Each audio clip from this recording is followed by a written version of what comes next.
This week's episode is sponsored by Logitech. You're listening to the B&H Photography Podcast. For 50 years, B&H has been the professional source for photography, video, audio, and more. For your favorite gear, news, and reviews, visit us at bnh.com or download the B&H app to your iPhone or Android device. Now here's your host, Derek Fassbender.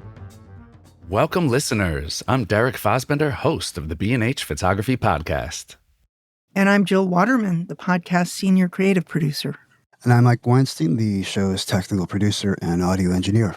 Now, a lot of photographers have a knee-jerk reaction to artificial intelligence, thinking only of the hot-button issue of generative AI, geared towards creating new data that mimics human creations. At the same time, a different subset of AI technology called machine learning has been making great strides as a time-saving tool for photographers faced with massive image workflows amid high-pressure deadlines. In today's show, we'll kick the tires of some of these AI-powered automation systems as they apply to the real-world issues and ethical concerns of wedding photographers. Joining us for this discussion are prolific wedding shooters and tech entrepreneurs Sam Hurd and Justin Benson. After starting as a political news and celebrity portraitist in Washington, D.C., Sam Hurd was quickly drawn to wedding photography as a way to explore more inventive ideas. He focuses on deceptively simple photographic techniques with the potential to transform difficult or uninspiring environments into unique creative visions. A hallmark of his work are several in-camera techniques he developed, such as prisming, lens chimping, color spreading, and his ring of fire effect for in-camera flair. In addition to his long-held passion for photography and creative reinvention, Sam is equally skilled in information technology and computer science, since majoring in this field during college. That background, combined with a belief that modern AI tools can offer new avenues for creative exploration when thoughtfully leveraged, has led Sam to build several services to assist and inspire photographers. These include Insight, which analyzes images in real time, returning visual pose ideas based on the actual environment and subjects in front of the lens, an entirely new process for breaking through creative blocks while working. Justin Benson started out photographing sets and location scouting for film and TV. But in 2011, his life changed after he answered a last-minute call from a family friend in need of a wedding photographer. Justin quickly discovered wedding photography was his true calling, and he's been at it ever since, with his wife joining him as a second shooter in 2016. Based in Connecticut, Justin works in modern traditional style, combining a hint of candid moments with posed scenes. In 2019, just before COVID started shutting things down, Justin learned about an enterprising developer who was seeking photographer input to incorporate into an AI-powered image culling app he was cooking up. After much discussion and advice about how to improve this product, Justin signed on and became a co-founder of the AI-based software company Aftershoot. Sam Hurd and Justin Benson, welcome to the show.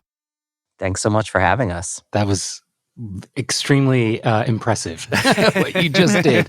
We're off to a great start then, right? I feel like you need some kind of meditation app with your voice and cadence. It's wonderful. Thanks for having us. No, it's great having you guys on. I want to start with you, Sam. You studied computer science in college. How did the idea of becoming a professional photographer land on the radar? And did your comp sci background influence any approach to your wedding photography? Yes, to all that. So, okay, where do I begin? So I basically, throughout my entire life, have actually had an affinity and I would say gravitate in general toward more artistic endeavors. Not that I've ever actually thought of myself as an artist, but I grew up playing the violin since I was like 7 and really, really loved music. And once senior year of high school came around, I had a decision to make. Do I major in music or something else? And growing up, I always loved technology. You know, I had a 386 computer, 486 computer, an early Mac, and with my friends would like literally just figure out ways to make and break basically every aspect of the computers we owned growing up. And I always loved that, but I was never particularly gifted in terms of math. So essentially, I decided I might as well choose a major that I'm surrounded by people that can help me and teach me, where I have a sense of what's going on, but I really need the extra attention to get through. The added value of a CS degree versus a Bachelor of Arts was also not lost on me. So I figured, okay, major in computer science, see where it takes me. And then as I was searching for jobs in the DC area, I came across this listing on Craigslist, of all places, for a photographer position. And I figured I might as well take a full-time job doing photography for a few years just to see how it would go. And then I could probably fall back on my computer science degree. So CS and everything tech related, it was nothing that I ever aspired to do anything greater than just having a stable job and kind of a clear career path. And then photography just kind of fell into my lap, and it's just kept working out year after year. So yeah. Before that job listing, Sam, photography wasn't on your radar, really? Like you hadn't grown up with it? Okay, so I did get my first camera in high school. It was a literal Sony that would take a 3.5-inch floppy that would go in and write to the memory card. And my best friend also got a camera around the same time. And we would just go out in the Blue Ridge Mountains and take pictures of like running water and mountain and whatever you do when you're an angsty, like 15, 16-year-old. And then we went to different colleges. He went to a very prestigious, amazing school, now an anesthesiologist. And I think I chose my university because they had hand scanners for the gym to get into. I thought that was really cool at the time. Anyway, but to reconnect every summer, we would do shoestring budget backpacking through Europe in hostels and whatnot, and make photography the focus of everything in our decision matrix. So when I went in to interview for this job, I really only had a portfolio of kind of landscape, cityscape type pictures through Europe and whatever else I could come up with. I'd actually never truly photographed people in like an intentionally creative, artistic way. So yeah, that is why they could pay me so little in this job. But, having a steady paycheck, no matter how little the money is, there's something to be said for that, especially when you're doing something creative like photography. So yeah, that's what I did. And it was about 2 or 3 years into working this kind of news and event job at the press club before a coworker got engaged and asked me to shoot her wedding because she knew me and liked me and trusted my work enough. There was a very kind of budget. I think I got paid $500 to do it. And yeah, ever since then, that's the only type of photography I've actively tried to shoot more of. That's why you guys are such a great mix. You guys are both at the intersection of art and technology. Now, Justin, you were already an established wedding photographer when you got involved with the whole Aftershoot project. Were you interested in tech at that time, or were you more just the artistic voice and vision? Oh, 100% the artistic voice and vision. I've never had a tech background. Please don't go looking for my high school records because you will not find good answers for math or science or anything along the likes. My journey into Aftershoot was just because I was a photographer. I knew the solution was something that I needed to solve my problems.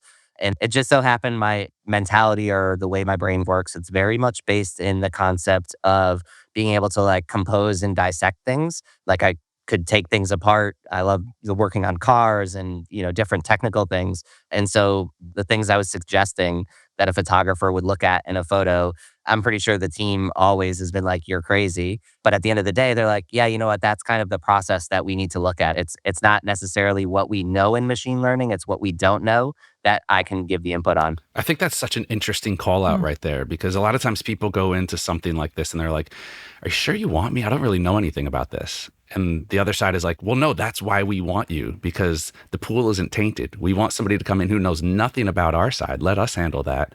You tell us everything about your side, and then we'll kind of marry the two, because we don't know about your side. You don't know about our side. It's the marriage of tech and photography. I mean, that's why it works so well, because we have such different outlooks on things. I mean, again, me, the creative, I'm like, ooh, like this is what we need to focus on when it comes to this type of photo. And they're like, okay, so is it A or B? So that dichotomy between us really led to so many things early on that helped us get so far ahead and advance so quickly. Because again, if you just put somebody who's a machine learning, specialist in a room and said, okay, solve this problem, they're going to come to it one way, but that's not really how a photographer would assess something for, say, blur or closed eyes. Now, before we dive too deep into this, I do want to differentiate between machine learning AI models and generative AI, because there has been a lot of discussion on AI, and I think it all just kind of gets thrown into the same bin. Can you talk about the differences between the two of them? Yeah, absolutely. I think this is actually a great conversation because I believe, Sam, you're more on the generative and I'm more on the machine learning end of Yep. things with our products. So, for us, the machine learning aspect of things, we're looking at repetition and patterns and we're replicating a behavior that we've learned. To me, the difference with generative is it's creating something that doesn't exist. I mean, everything comes from data, but it's taking data to build something new.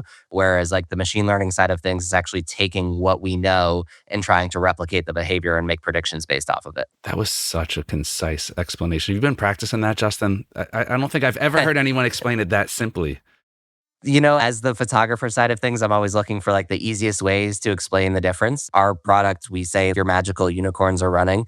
That's how we describe the AI because it's such a complex thought to think that there's like computer that's doing stuff for us and we're not in control of it per se.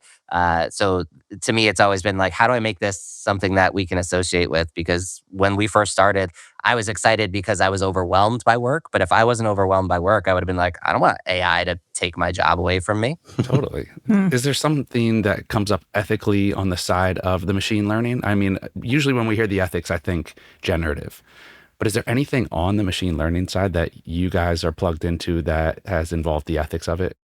For me, the big thing is where the data goes. I think we always have to be wondering what's happening with the data that's being collected. So even with machine learning tasks, that data is generally going somewhere. If it's a cloud-based program, all of your information is going up to a cloud and it's getting stored there. And what happens to it afterwards, I think is the important question that we always need to ask. Is it going to be used for some other purpose? Does it just stay in the cloud and like maybe someday the company gets bought and somebody takes that data and does something with it or creates generative models out of it?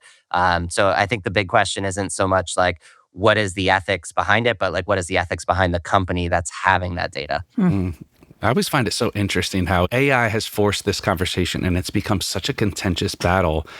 And I sit here and I'm like, have you guys not been paying attention for the last 15 years about where all our information has been going? People have been using it. Companies have been using and selling and all types of things going on with our data. And it's only now that it's in the conversation.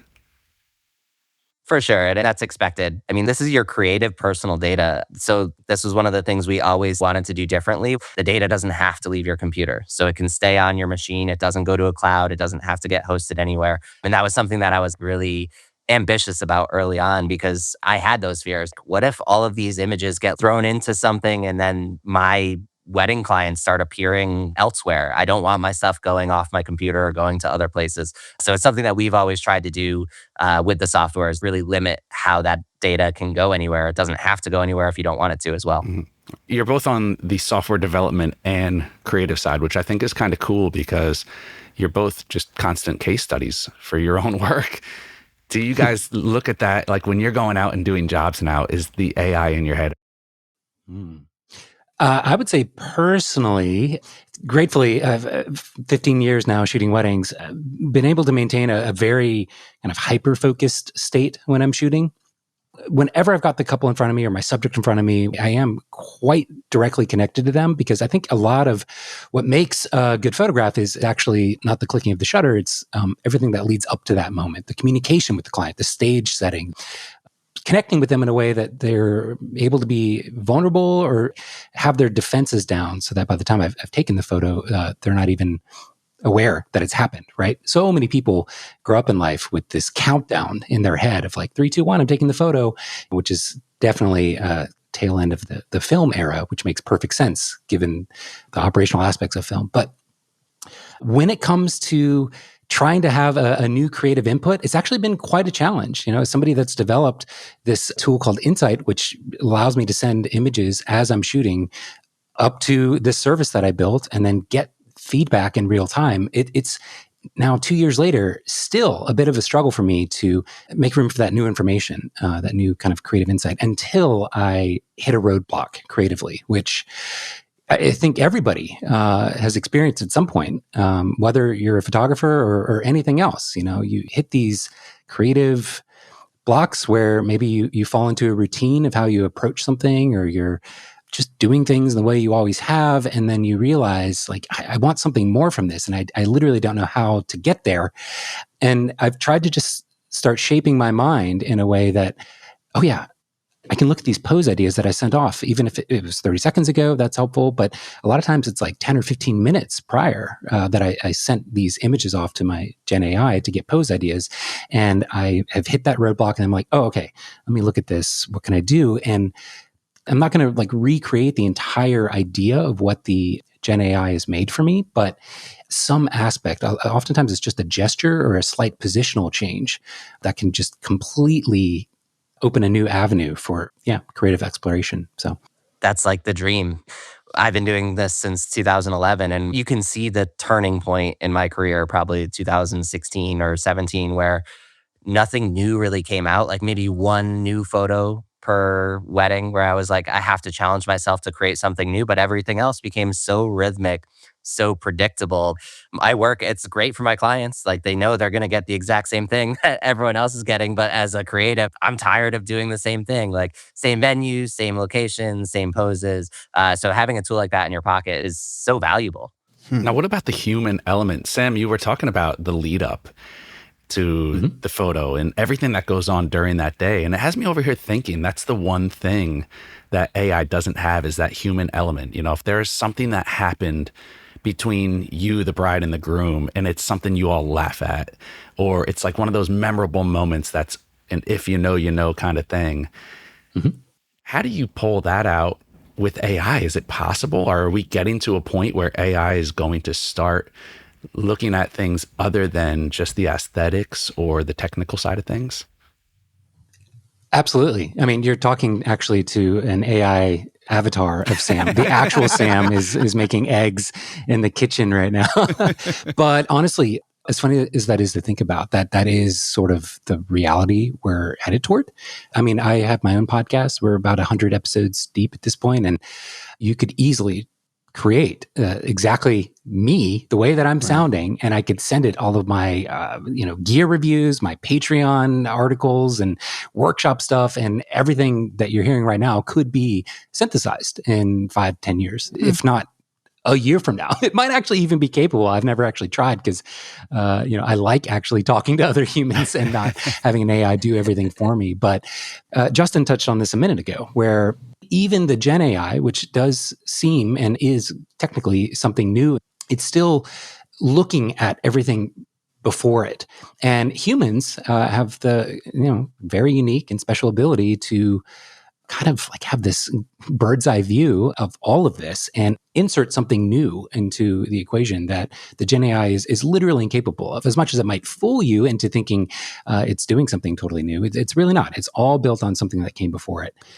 Yeah, I don't know. I think unless something new happens in the way this technology works, it's always going to be sort of a derivative of something that came before it. And, there's a lot in the world that all of us don't even know exists. So it can seem like something brand new is being made when it's really not. It's just sort of a synthesis of what came before. So I don't know if I answered that well, but That was way more eloquent than I could ever imagine. And I think that's the beauty of this whole thing is we don't even know where we're at right now. We know what's past. We don't know what's to come. And it feels like everything is on this sped up fast track where what we think is 15 years out is probably 6 months out right now because of just the rapid nature of the advancement now. It's so wild to think about. We're talking about things that probably 2 years ago we didn't think we'd be having a conversation about right now.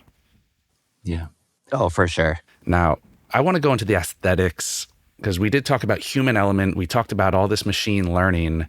What is the barometer? What are they reading off of? Like, is AI taking, because we all know there's a lot of stuff out there that gets a lot of engagement, a lot of likes, a lot of taps, a lot of shares, and it's just hot garbage. There's no nice way to put it.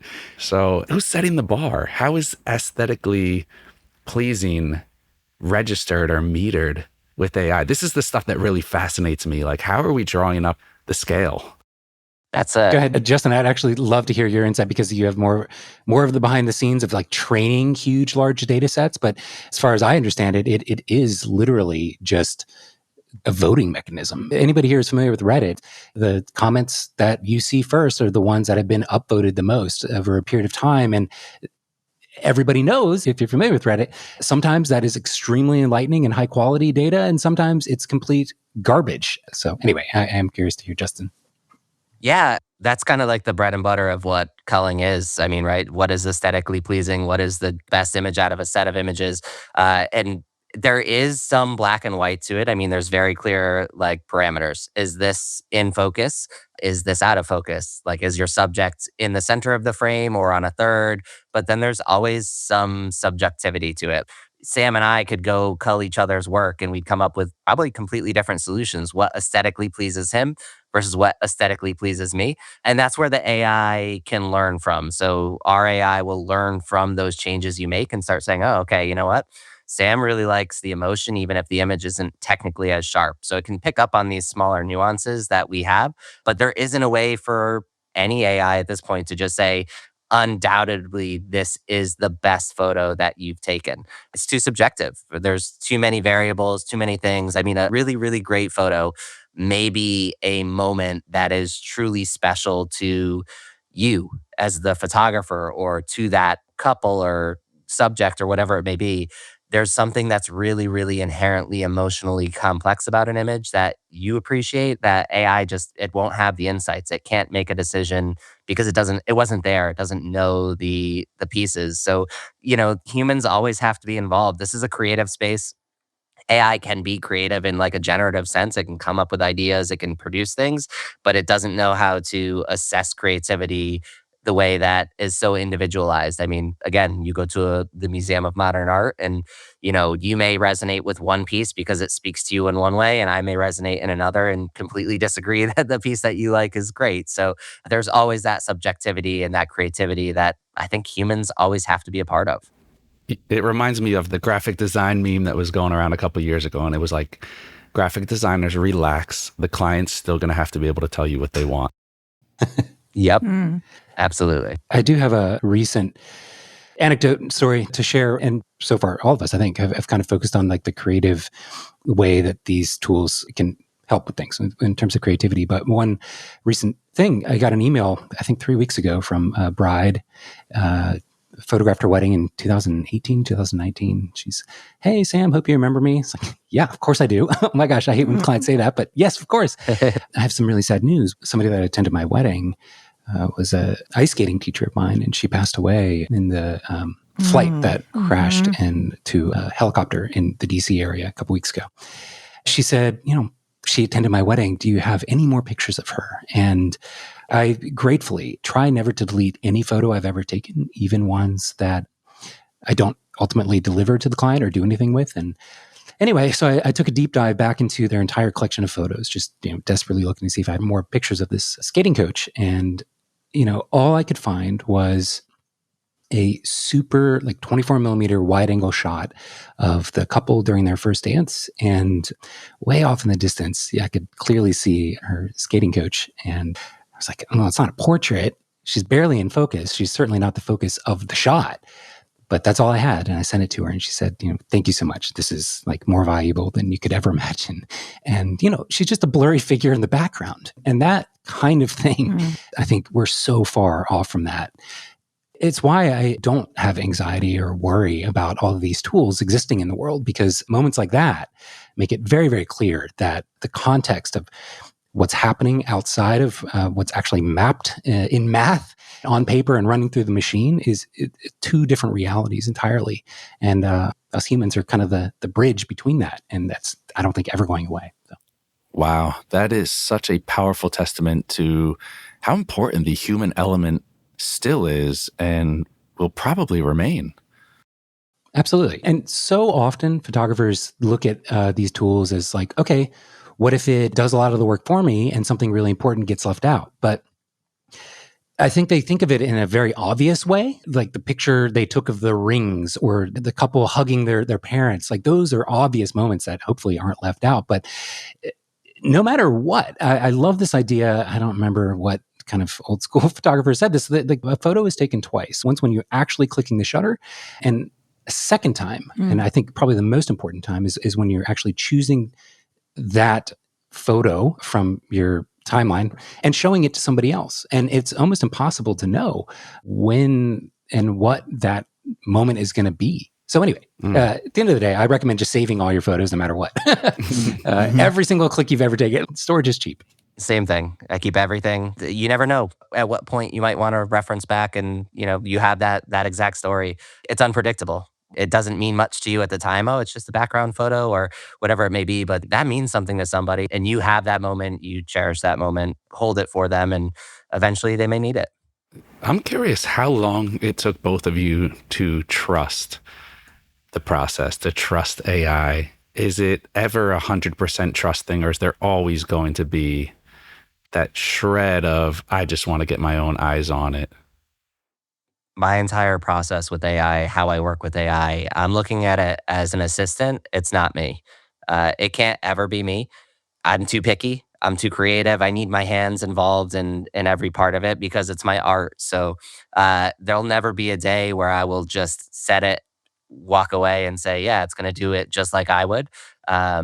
Because I'll still review it. I mean, even when I had human editors and human culling, I was like double checking all of their work, which kind of was not super productive, but I felt like I needed to be involved through the whole process because that's part of what being a photographer is, right? Whether it was film, you were still in the dark room developing and dodging and burning, and you were involved in every step of the process. And I think you still need to be involved in every step of the process with AI, but it can take away a lot of the mundane things that you have to deal with. We're actually referencing back your question before, how it changed the shooting style. I actually take more photos now because there's less work for me to do because I can trust AI on basic things. Like if I'm doing a group shot, I'll take 5 of them because 4 of them, one person's going to blink and the 5th one is the good one. And AI will do that. It'll go and say, okay, this is the best photo of the 4 or 5 because those other ones, they all had blinks or were out of focus or bad emotion or whatever it may be. So I can use it to really speed up the process, but I'm still 100% involved. I'm still reviewing everything.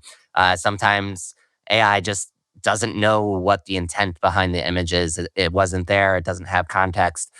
So I am the context, and I do make those changes. The last wedding I delivered, of what the clients actually got, 98.6% of the images were actually chosen by Aftershoot. So it was like pretty spot on, but there was still like 13 or 14 images that I changed out because I had a personal preference that didn't agree with the AI. Same with editing. I will review everything and like sometimes I literally just like hit the plus button on the exposure like once so it goes up like 0.05 in exposure just to be able to say that like I had an impact on it. It sounds crazy, but I'm like I need to feel like I'm involved and can't Oh, I let the gotta AI love just that. do it all. So yeah, it's wild. Like could I? Yeah, but I won't ever. Justin, are you saying though that even today you do go back to the images that were culled and peruse through all of them just to make sure that stuff in there isn't being missed? 100%. And it's not so much a concern of something being missed. It's more about a preference. So a lot of things are yes or no for me. Like, is the couple's emotion good? Are they in focus? I'm happy. I move on. But then there's other moments like the prime moment of a laugh differs from one person to the next. Mm. So I think AI does a pretty good job at getting close to like when is the best moment of a laugh. But sometimes I just want like a second before their mouth is wide open and you're like looking down their esophagus. I want like the one right before it because that one wasn't so flattering, even though that's technically the better laugh or the funnier moment of it. So there's still things it won't hit the way I want, but it's more personal. But I do review everything. I would imagine you're going to make the case, though, that even with you going back and reviewing each picture, it still is a productivity enhancer, Oh, absolutely. right? Because you're not scrutinizing it as intensely, perhaps. I mean, how are we shaving minutes off of your day here if you're going back through every image? Yeah, it's glancery. Right, I right, mean, right. I'm starting with if I photograph a wedding, I come back with 5,000 images. Let's say the AI is going to show me 2,000, and another 3,000 are actually just behind the other images. They're similar images that it didn't select, but they're very similar. So at its core, I may only look at the 2000 images it's showing me and I'll get rid of the extra stuff I don't need. But it's only when I see one where I'm like, I think maybe there's a different moment that I want to look at where I'm looking at anything beyond the 2000. So Okay, okay. yeah, so still it's enhancing. I mean, my entire like post-production workflow for a wedding was like 15 to 20 hours before. And now I'm turning out weddings in about 3. There we go. It definitely it's Wow. changed how I've done it, but I'm still putting in time and effort to it. I'm still doing the 3 hours of like hard work on that wedding, just not the 20 that I was before. Well, and you guys are there in the moment. You're shooting the wedding, so there's moments during the day where it's like, hey, I didn't see that an image cold from this moment. Let me go to this moment. And I think a lot of people do misconstrue the idea of AI culling, where it's not supposed to be a fix-all. It's not supposed to be you push a button, go to the gym, come back, and everything's done for you and sent to the client. It is just supposed to be an expediter, right? Yeah, it can't be you. It can't be me. It can't be any of us. It's just that assistant, that thing that's like, do some of the heavy lifting for me and let me still have control. Yeah. So one thing I'd like to chime in with, Justin, as always, just does such a great job explaining things. But the entire time, I just kind of wanted to chime in and say a lot of what matters, I think, in terms of the usefulness in these kinds of tools is how much you remember from the moment and how it's implemented into your workflow, like literally the process. I take all the AI results, like what Aftershoot chooses as the best photos, and start from there. But I've got literally one key on my keyboard mapped to punch in and look at everything that I photographed. So I can start from everything, looks good. This feels right. Ooh, I remember, hopefully, because it's only been a week or two since I photographed the wedding, I remember I had a better photo of the bride reading a note from the groom or what have you. And I'm going to punch in and look at that. And I think it really is important to review anything that AI is kind of doing for you, especially when it comes to machine learning selective work, when it's still very fresh in your mind. Because again, like we keep going back to context, like the humans have the wider context of what actually matters. And the longer you detach yourself from like when you took the source photo and when you actually look through all of your work, the more likely you are to forget yourself, like what is actually an important sort of thing that the AI is likely to gloss over or not include as a technically perfect photo. You need to set yourself up for success in your workflow. So that's a really frictionless, easy thing to just punch in, look at everything, zoom back out. The other thing, a lot of photographers fixate on, I've got 5,000 images from a wedding in this folder. Somewhere there is a perfect collection of choices that is going to represent the best work that I possibly could show from that wedding. But that isn't reality. You kind of have to think of it the way that photography actually is. In the moment, when you're actually capturing those photos, there are tons of better images happening all around you. But all you can do as a photographer is focus on what's in front of you and the decision and the focus and, what interests you in the moment. And when you actually take the click, I don't know. I've struggled with this a lot with wedding photography because you're just in a room just filled with tears and hugs and kisses and laughs. And it's all happening in a space with hundreds of people. And it's like, where do you even begin to focus on what's the best? You're just trying your best. You do your best. And I guarantee there's stuff that you're missing. And so the temptation is to, when you've got a discrete collection of photos in a folder, feel like there's always something better you can do. But I don't know, there's something magical to just like letting that part of you go a little bit and just going on instinct and feeling. And Aftershoot does a wonderful job of just like, there's probably better photos if I punch in and look at every single moment that I captured, but does this feel like something the client's going to be happy with? So Sam, you're like one of the best evangelists for this type of software because as a wedding photographer, your style is idiosyncratic and that sort of stands out, at least in my experience. So it would make sense that you might be someone who has more reservations about the software because of your, predilections and the type of work you do. How long did it take for you to become comfortable with offloading some of that work to a machine learning program like this? Yeah, that's a great question. And surprisingly, I didn't think I'd have a good answer for it, but it did kind of pop into my head. So the very early models of the selection process would occasionally leave out. Think of a family group photo, right? You have like the couple in the middle, maybe 3 or 4 people around them, and maybe one person steps out for one group shot. And maybe you add one person. So it's like compositionally, lighting wise, not a huge difference from one group to the next, but it's similar enough that a lot of times in the early years, the AI would say, there's one best photo, and it would skip an important permutation of the group.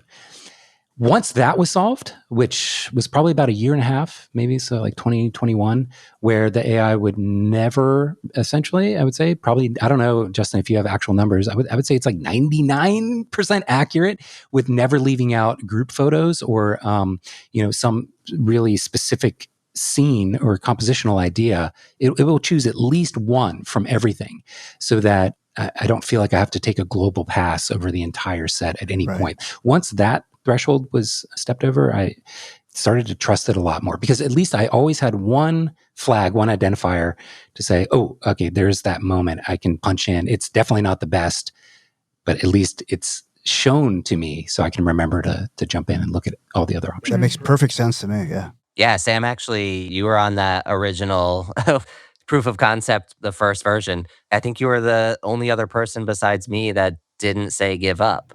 So I think you saw the potential of it back then as well. But yeah, it's those little nuances. And that was one of the things we knew. Like, even if I take 4 bad photos in a row, like 4 out of focus photos in a row, the AI doesn't understand, is it a creative decision? Am I a bad photographer? It doesn't have that understanding. So users need to see that because sometimes it's like, oh, my camera malfunctioned or, something happened and like it's maybe not a really sharp image, but there's enough tools that I could sharpen it, or if there's enough value to it, I can go in and figure out what was wrong with it. Whereas like in the early days, it was like, yeah, no, it's out of focus. You're a bad photographer. So that transition, that ability to say like, there is more to it than just yes or no. Yeah, that definitely developed over that first year. I think by November, that's when we started saying, okay, show everything, like one of everything, make sure you have the full set.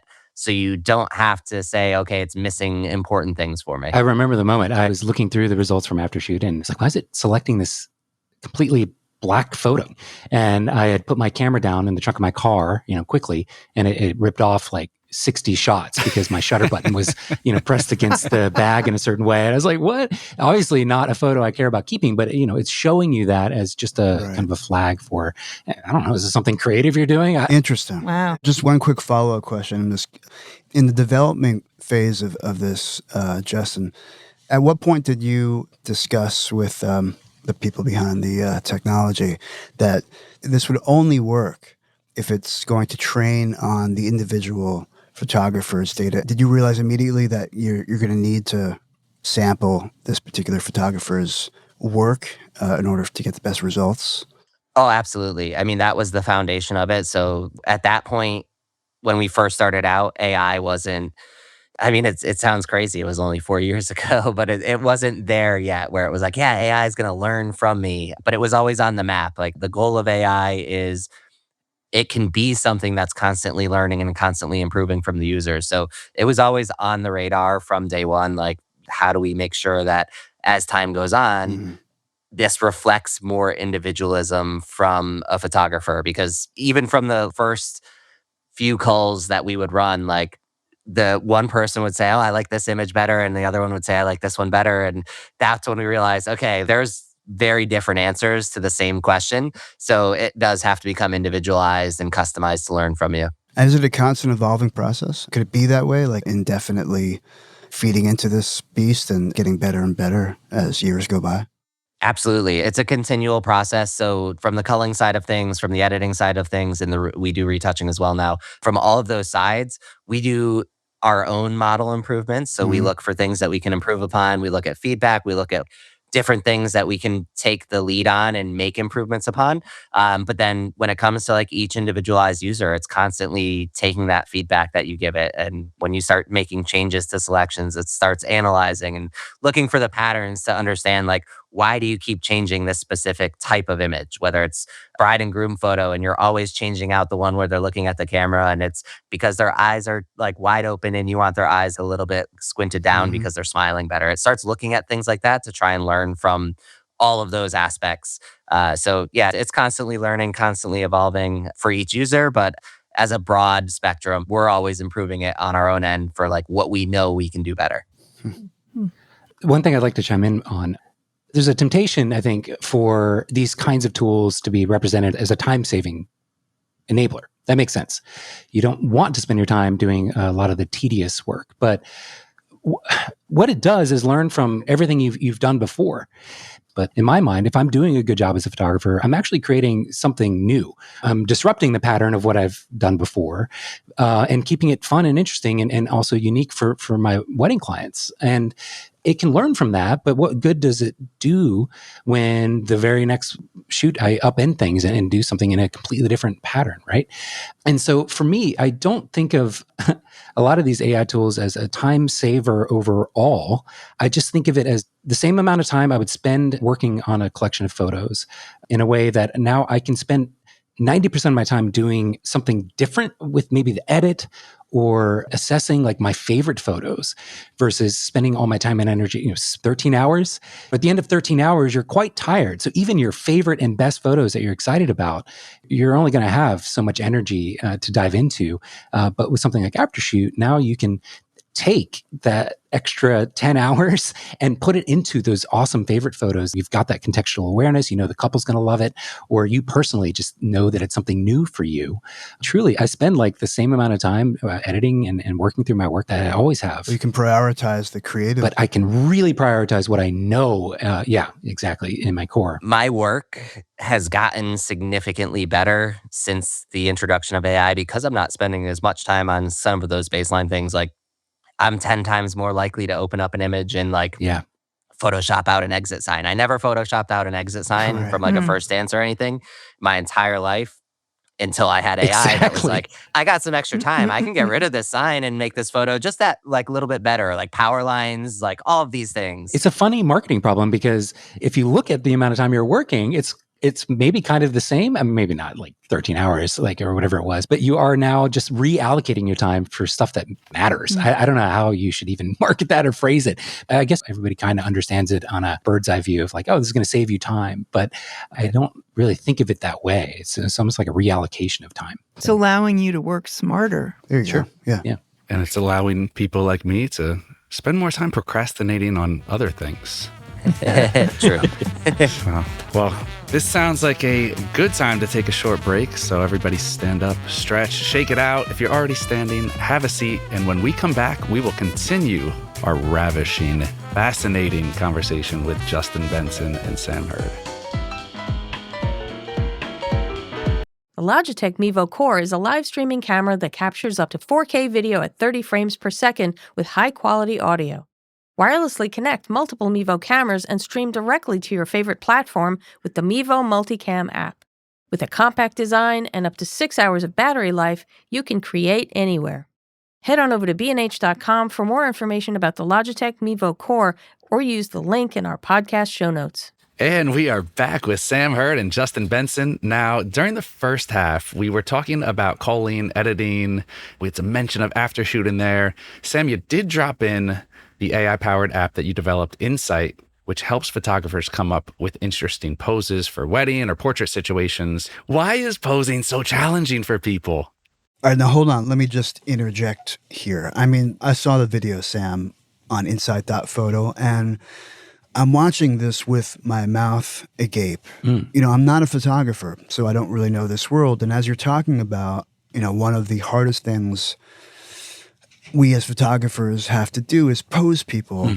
I turned to Jill and I'm like, wait, is that true? Is this really a problem? Because as a non-photographer, it just feels counterintuitive that posing people poses a problem, pun intended. There's a trope, probably from the many scenes from movies where, a photographer is just clicking away as a beautiful model gracefully adjusts their posture with affirmation from everybody. And that's just part of my mental model of this process.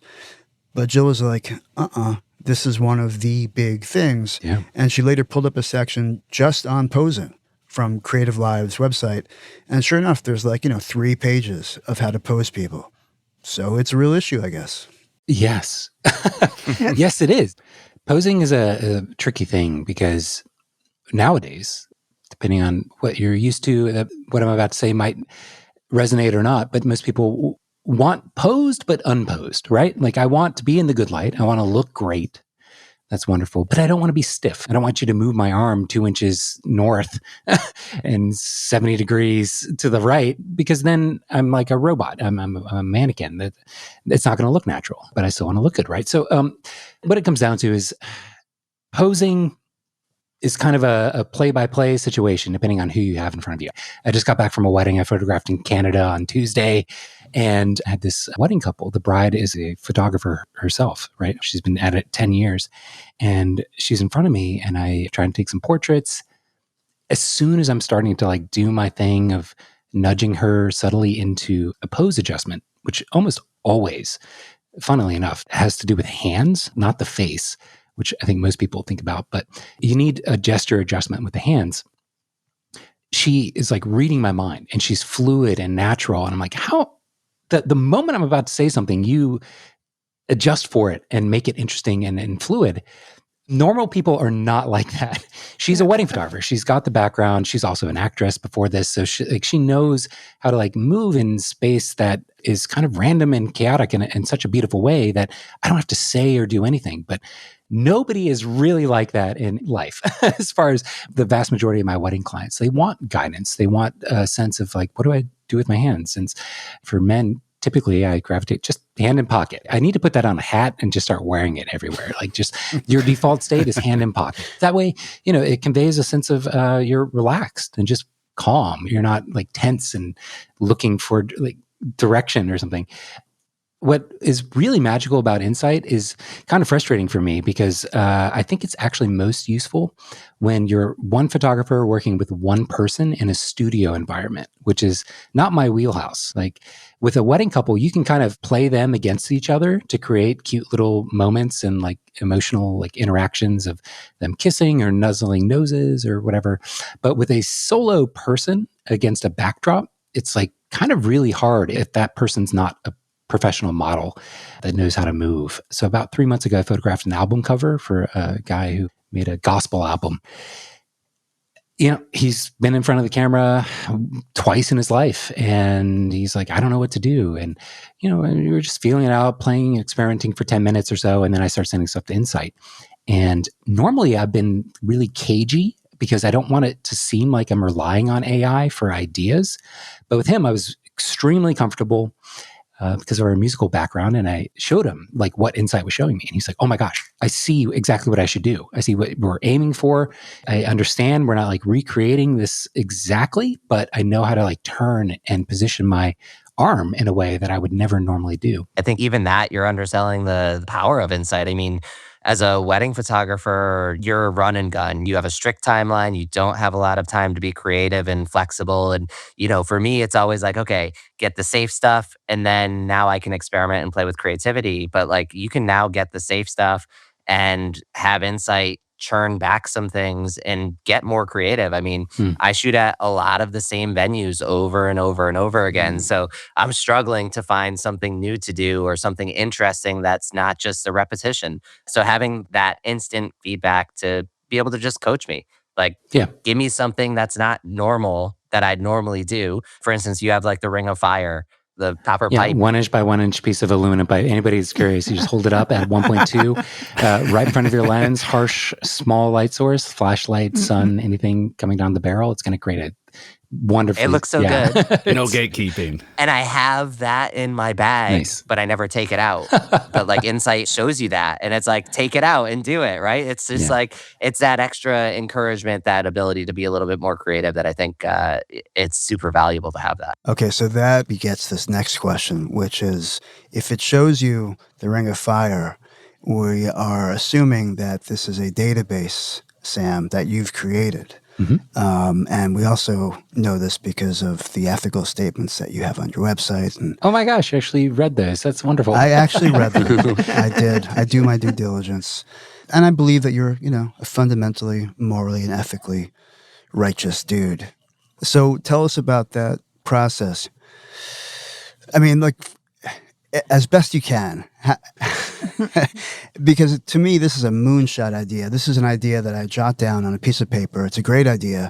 But like personally, I'm not going to take this and manifest it. But you did. So what was that like? Exhausting, tiring.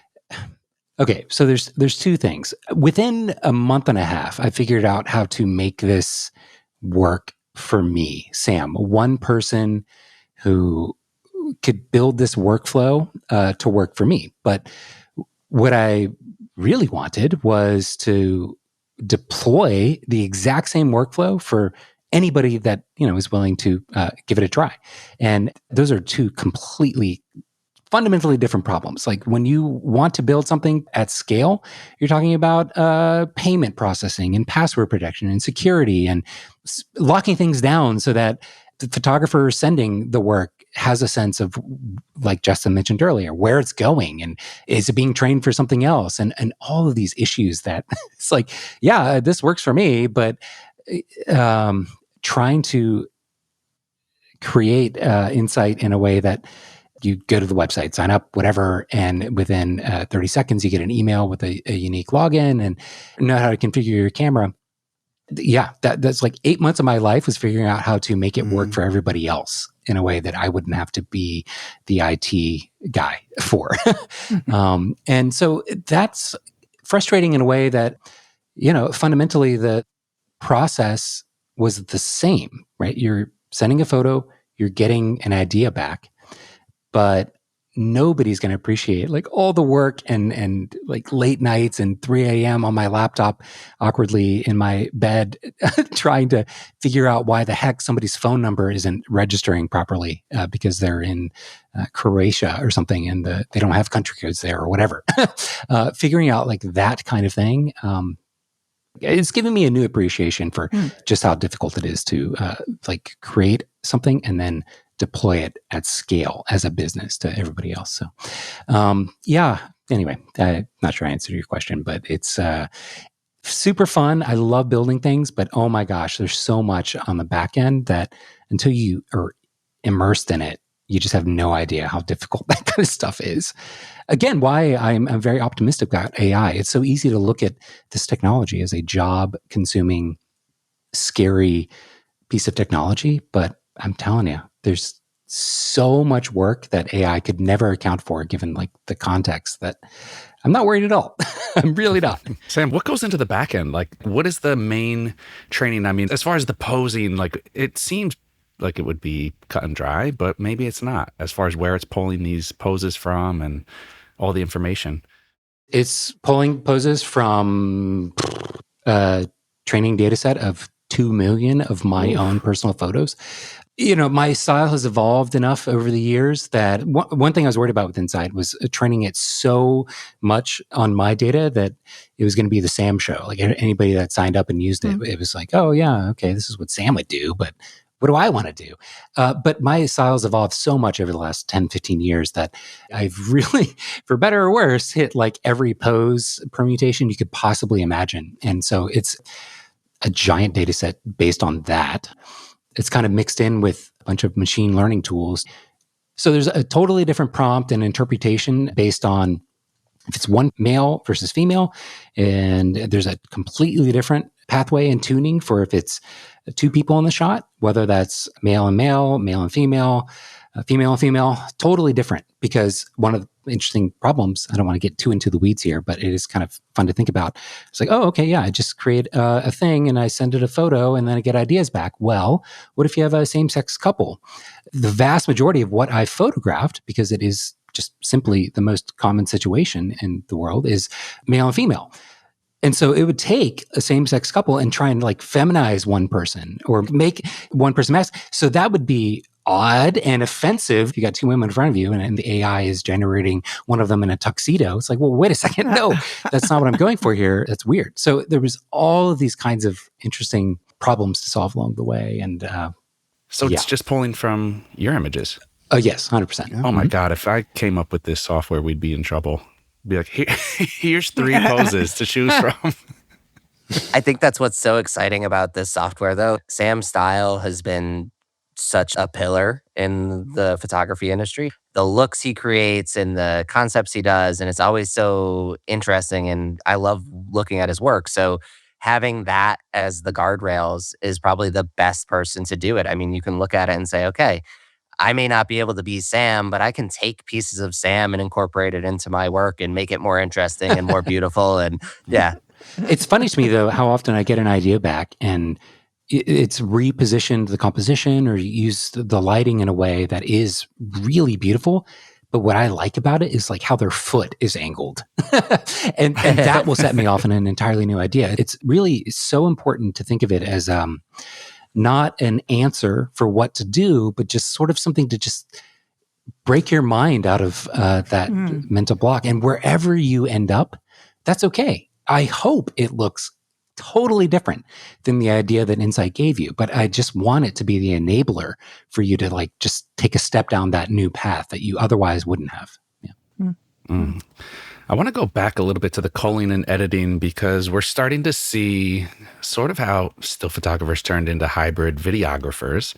We're now seeing culling turn into culling and editing, and everything's just kind of getting a little broader. You have all these products out here, Imagine, Neurapix, Luminar, Neo, ePhoto, where you're now able to cull and edit using AI. Justin, with your software in particular, are you guys seeing that this is happening? It's kind of like, okay, well, everybody else is doing it. We got to jump into this. Are you guys leading the charge? How is that working from a staying ahead of the curve standpoint? Yeah, so I think the coolest part about where I'm at is that I still have the problem. I mean, we run Aftershoot, but I still do portraits, I still do weddings, so I'm still having the same problems. They're just in different places now. So I'm saying, okay, I've gone through my culling and editing and it's so much better now, but now I have this issue with like someone's got stray hairs in every single photo and I have to go through and like retouch that. So then we said, all right, retouching. So at the end of the day, like the focus is how do you just make the job a little bit easier, a little bit simpler? How do you stay ahead of the curve? I mean, I think everybody's kind of got like a specific place their focus is on. You look at like an Evoto and their focus is retouching. You look at like a Neurapix and their focus is the editing. So everyone's got a little bit of a focus and we're kind of saying, you know, we want to be able to be the tool that you get into and you stay. You can do everything you need to do, take it from start to finish. What are like the real problems that I have on a day-to-day that AI can help with? Interesting. Sam, on your side, are you content with where you're at with the software, where it is now? Do you feel any pressure to move past the posing and kind of reshape the product? Or are you good with where you're at? So what's really funny to me is that I built Insight as a path of least resistance. Like, how can I insert this idea and workflow in a way that nobody would have to install an app. Nobody would have to go to a website or remember anything other than signing up and entering their phone number. And because of that, the entire interaction is just done over text message, right? So you send a photo, Insight texts you, whatever number you entered, a link to the original photo you sent, and then about 50 seconds later, the pose ideas, all over text. And I thought that was wonderful. Like, you have alerts set up for text messaging. Everybody fundamentally knows like what that space means like in their life. There's no new app to log into or update or think about. But surprisingly, people value more paying for something that they like discreetly install as an icon on their phone, which is extremely frustrating because people are like, oh, so you made an app. And it's like, not really. I didn't make an app. It's not an app. It's a service, but it's kind of more than a service, and it's not an agent. It's not a conversation. It's this whole thing that I don't really know how to describe. And at the end of the day, I know it would be 10 times more adopted and trialed and in general successful if it was an app in the App Store that you could install. And that is very frustrating to me. It's counterintuitive to me, but I'm a little old school, I guess. I feel like that's such a painful concept to deal with because knowing I've seen you use Insight, I've seen how it works. Like, seeing that, I don't see a world where an app would be valuable. Like, I think exactly what you're saying. An app isn't the answer, but I think people are so used to like, oh, I got to download this thing and have a icon that I click on to access it. Yep, and almost everyone I've ever demoed it to, they're like, oh, okay, where can I download this app? And, I just think it has become, like Justin just mentioned, like this sort of the subroutine that everybody has running in their mind of, okay, I can download this app and I'll remember then. There's like a flag in my life to remember to even try it to begin with. And because Insight is just this text messaging conversation, which unfortunately has been like very efficiently co-opted by spam and political things. Like if you're not talking to a friend, you usually assume a text message from somebody who's not a human to be just trash. Yeah. Two-factor authorization has made use of text That's messages. true. Exactly. Actually, that's a perfect Seems like thing. that would have opened people's minds to there's other ways to use. What you're describing is like a frustrating nightmare. I can only imagine. Yeah. It's not that frustrating, other than to say, I know it would be more successful commercially and investment of my time wise if it was an app, but it would actually, I think, make it worse as an experience for people. So I'm just building this tool out and maintaining it and just waiting until it's either understood or not. But at the end of the day, it's just, I have a few hundred users actively, and that's wonderful. And it more than pays for itself for me to use, which is great, instead of me being in the hole for this, a couple $100 a month or whatever. By the way, Sam, you mentioned that you were working on that album cover and it occurred to you to just show the pictures to the model. Have you ever done that before? Or is that something that you've heard feedback from your users that's how they use it? Oh my gosh. You are all so professional. I love it. The callbacks to earlier in the conversation, and that's something I wanted to elaborate on because, so in the first 4 to 6 months of developing this, I wanted to document the entire process. So I had a friend follow me around, filming it, trying it with a model, with a wedding couple, giving it to a friend of mine, wonderful wedding photographer, has a YouTube channel. I visited him twice in Warsaw and was like, okay, I'm going to give you a free month of service. I'm going to set your camera up for you. Here's how it works. Take your camera, go. And his very first thing that he did was, I see this. I'm going to show the couple immediately. And I don't know if it's a self-consciousness thing in me, I didn't want it to dilute or make the experience awkward for my couples. But I always thought to use pose ideas as sort of this, I know that I might use it or not, but I'm never going to let my couples know. And Magic just was like, here, do this. I love this. What do you think about these ideas? So I was informed by that. And a couple months later was working with the solar person. That's what I did. Yeah, I showed it to him and he immediately was lights up, high beams on. Right. Thank you so much. I know you're telling me what to do, but now I see it and we can, take it from there. So I feel like it'd be contextual. I think who the client is going to matter more about whether or not they want to see it and try and replicate it, or if they're going to be the type of person that's going to be what do you don't know what you're doing.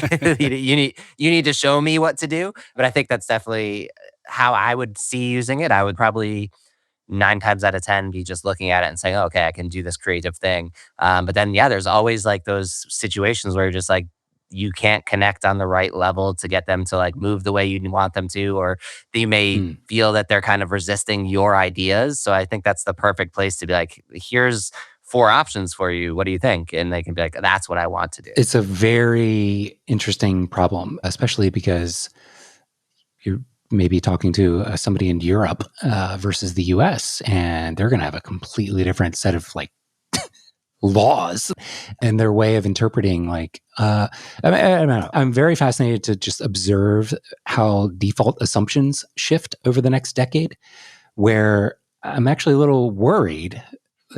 Photographers from when I started, 2010, whatever, through now, the underlying assumption in the US, at least, is any photo I take, I can post and show. And, as long as I'm not posting anything obviously embarrassing or whatever problematic, it's probably fine. But I really do think a lot of people are going to become hyper, the default assumption, if not in law, then just in society, is going to be, whoa, you put my picture on the internet? No. That's not okay. That's a bad thing, because a lot of the Gen AI stuff is going to be so powerful that one photo of a person, you can just type a sentence of what you want them to be doing, and it will create a perfect, realistic representation of them doing that. I think whatever service enables that is mainstream. People are going to be no, my photo is nowhere on the internet. And that's a problem.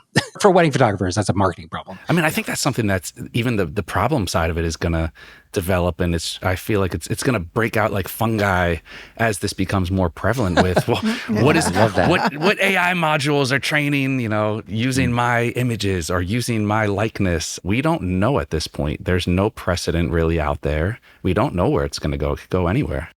That's what scares me about that source. Like we call them back to earlier. I think, if you don't know who's got hold of the images, they're up in the cloud somewhere. I mean, you don't know. That data could be being sold out from under you. And all the images that you uploaded now become part of a database that can recreate some version of your wedding couple doing something totally different. Or you always wonder, like when you use generative AI or generative fill, it's not just pulling something random. It's not just like, oh, this is a person that doesn't exist. It's got to take those contextual pieces from real life things. So how much of your stuff that you've uploaded to a server could actually be informing that someday?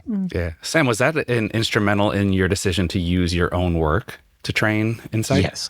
Yeah, but even then I was conflicted because contractually, I can take images from any of my weddings that I've photographed, and essentially, I own the copyright. I can do whatever I want with them. But it's like, man, should I email my wedding couples and ask them if they're okay with, even though it's like within my body of work, informing what's being created?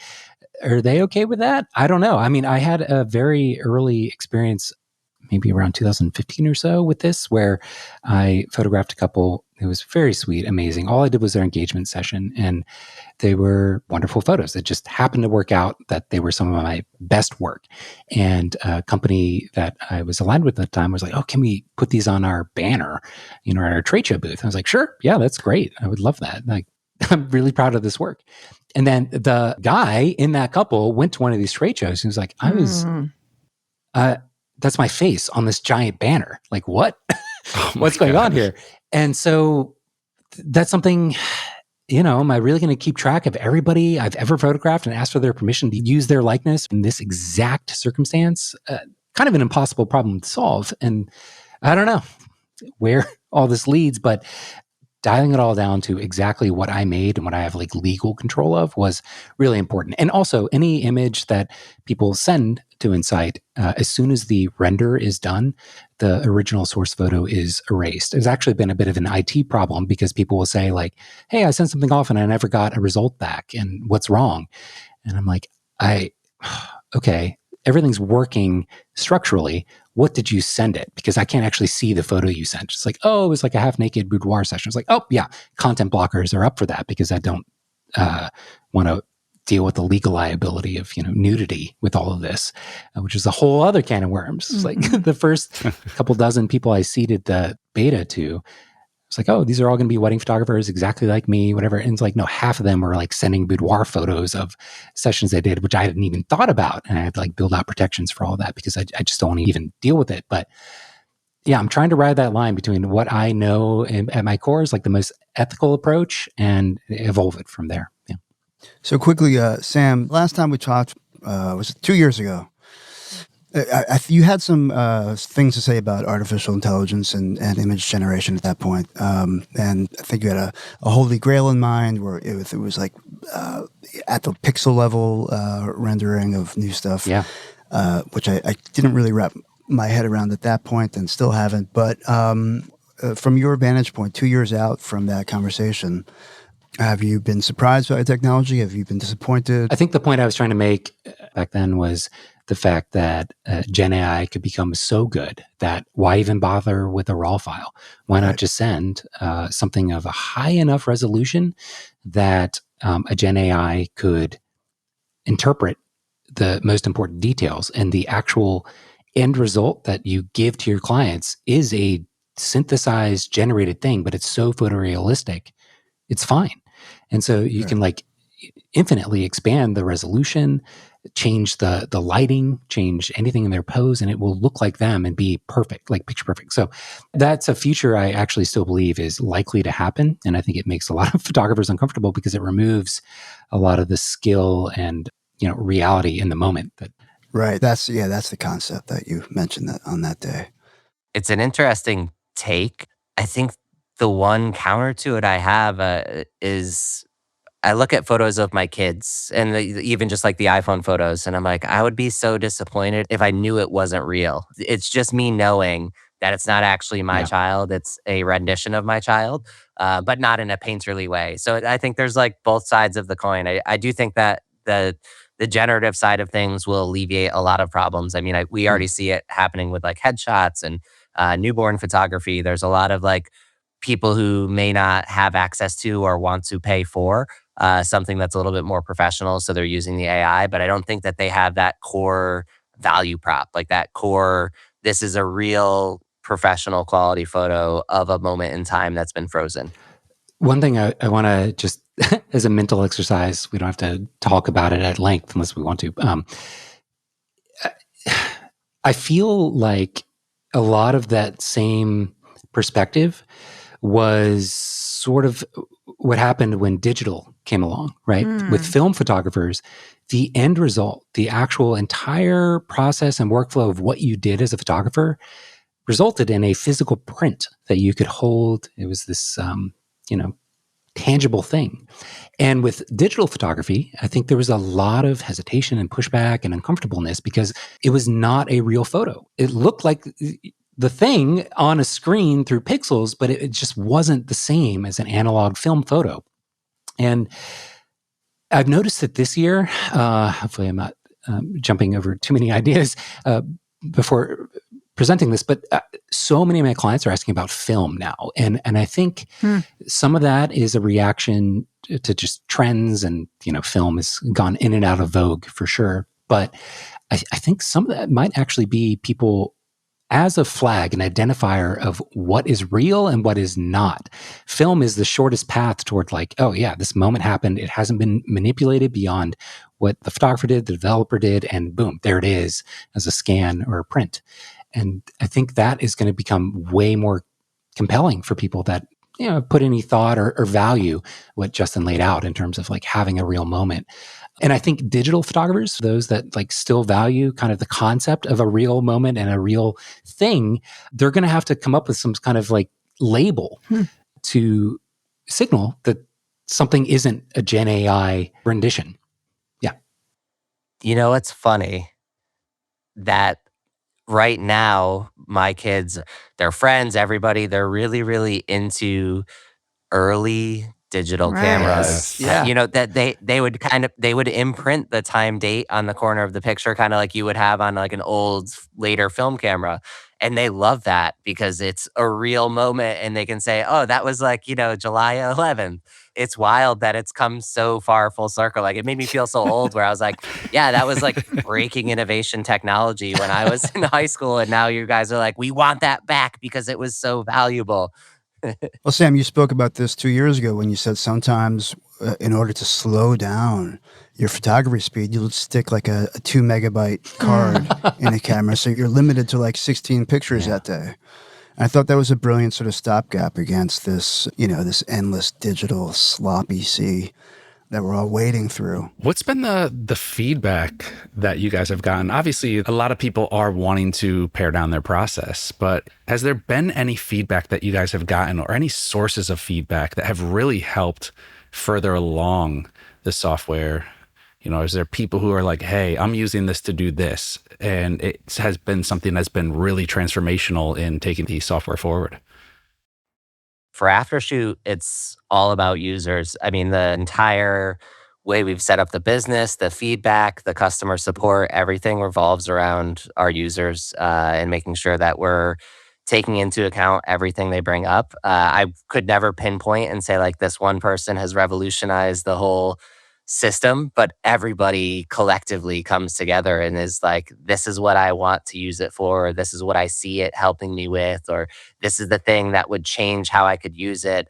And we take all of that and like we have a feature request button in the app and we review it every day and we like start ranking them out each day and figuring out like what's something that's really achievable that we could do quickly and what's something that may, have to be a further down the road roadmap item, but we want to do it. So really, I'm proud of what we created here.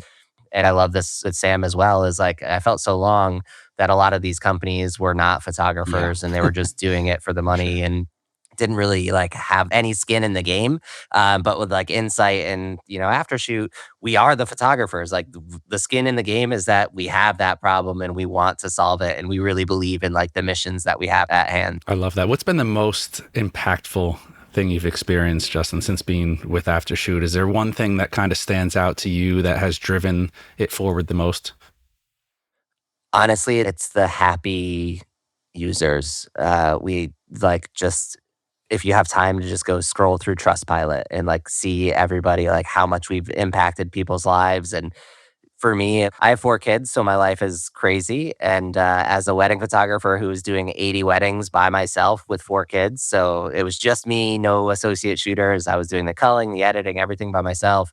I pretty much was like non-existent in their lives from April to November, December every year. So for me, that impact on my life, just being able to be there more often and hang out with them and watch them grow and be a part of their lives was so huge to me.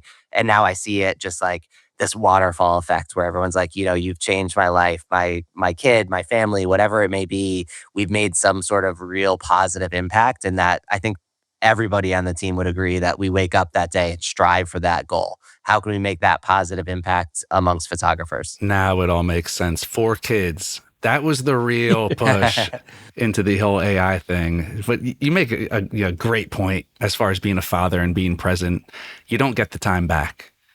And that's one thing, I think even this entire conversation is all about, the technical aspect, the photography, the workflow. We didn't talk about family. And that's such an important factor in if you're not creating space and time for yourself, for your family, your creative side, your work side is not going to shine. Oh, absolutely. I think my worst creative year was 2020, right when we launched the software. Like after all of the bands and everything went away, because I was shooting like 4 weddings a weekend because everyone had rescheduled for COVID and all the different things. So my creativity just plummeted, and my heart, my love for everything, it was like I was just working and just grinding to get it done and get things out the door. And I lacked the creative process. I really, it hurt me internally. And then, like you said, the family side of things, like they didn't know who I was for, for 6 months. I was gone. I was just always shooting, always editing, always doing something. So I think it's really, really important as creatives. Like you'll never grow and be excited about what you love. And I say this often. I don't think many of us got into photography because we were like, hey, this is a great business plan that's gonna, change my life. I think a lot of us get into photography because we love photography. We had fun with it, and then we saw the opportunity where we could turn it into our living. So you have to be careful not to fall out of love with photography, right? If this is your bread and butter, and it becomes stressful and you're so focused on just making ends meet, and you forget about all the positive sides of it and how you get to wake up and be creative every day, you're going to fall out of love with it. And that would be the worst thing in the world because you just devoted yourself to being in love with photography.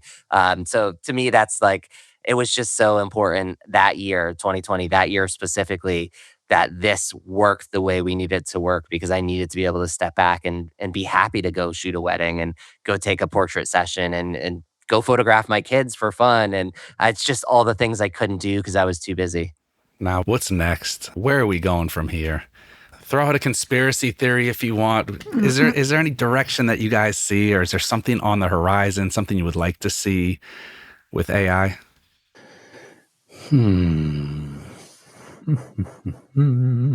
I could see a world where essentially the person tasked with creating the photos or video just has a 360 camera, on top of their head or something, and they walk around a room, and then everything you could ever want is rendered as an AI in complete photorealism at whatever angle. We saw a version of this device in the original Blade Runner movie. Yeah. Where he's able to see around the corners. Yeah.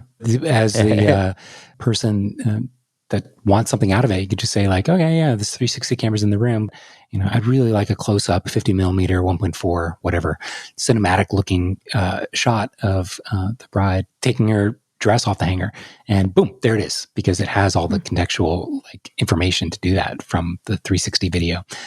That's like the one thing I worry about a lot, something that could exist. And one of the scariest parts about all this, as far as what we've had in this conversation, is that we are all existing in a world and a reality where we have a contextual sense before these tools existed. But what about a decade or two from now when this has always been a normal thing for somebody, a kid like growing up right now, like the internet's not a big deal to them. It's totally normal to be able to like just whip out your phone and find an answer to everything. But that is not normal for a lot of us living in the world right now. It's all relative. And so what they're willing to embrace is going to be just completely unfathomable to us, because it's like, well, that's not right. That's not the real thing. But for them, it is. It's fine. It makes sense. So anyway, there's a lot of scary unknowns, but the 360 cam, I think, is potentially a crazy thing. Yeah. It's like scary versus cool. How much is scary? How much is cool?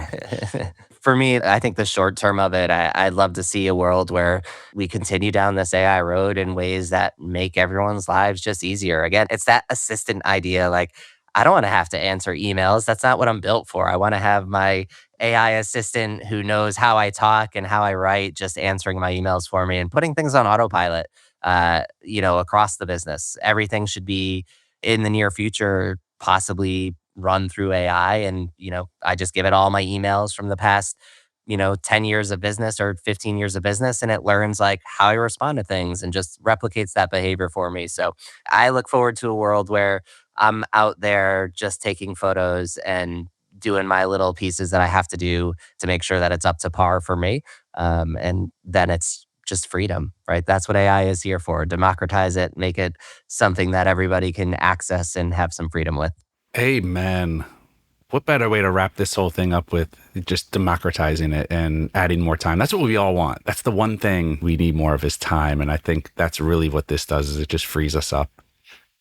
I want to thank you guys. This was a great conversation. I mean, it was good to have both sides of the coin, both the creative and the technical side. And you guys both dance on both sides, which I think is super cool. And it provided a lot of context and perspective to the conversation. Where can we find more of your work? And what do you guys have in the pipeline coming up?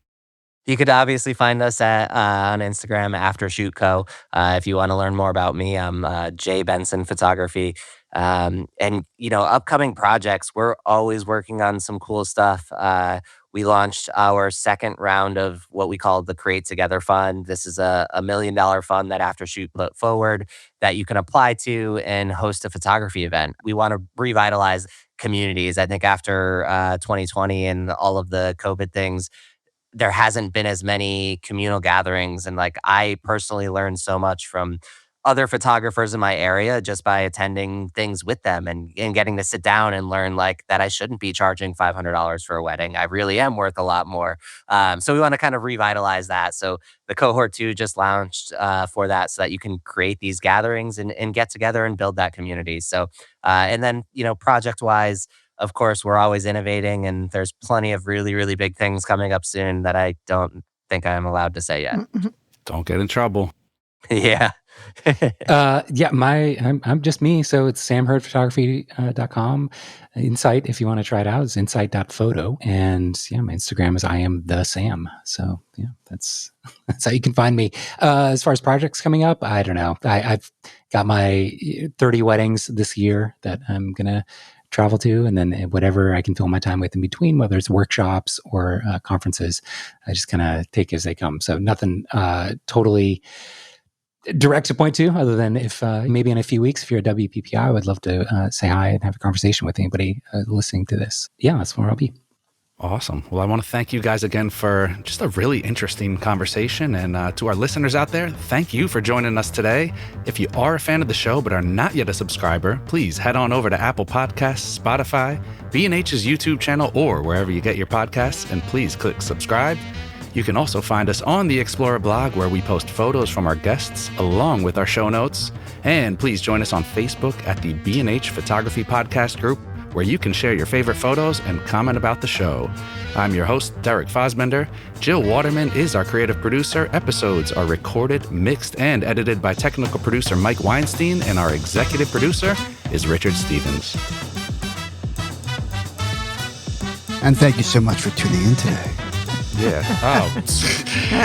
On just saw behalf of all of us, thank you so much for tuning in today. It was the only line on the next page. On behalf of us all, thank you so much for tuning in today. I knew that sounded kind of dead at the end there. There's nothing wrong with a little happy accident. Let's keep that in there. Thanks to Logitech for sponsoring this week's episode.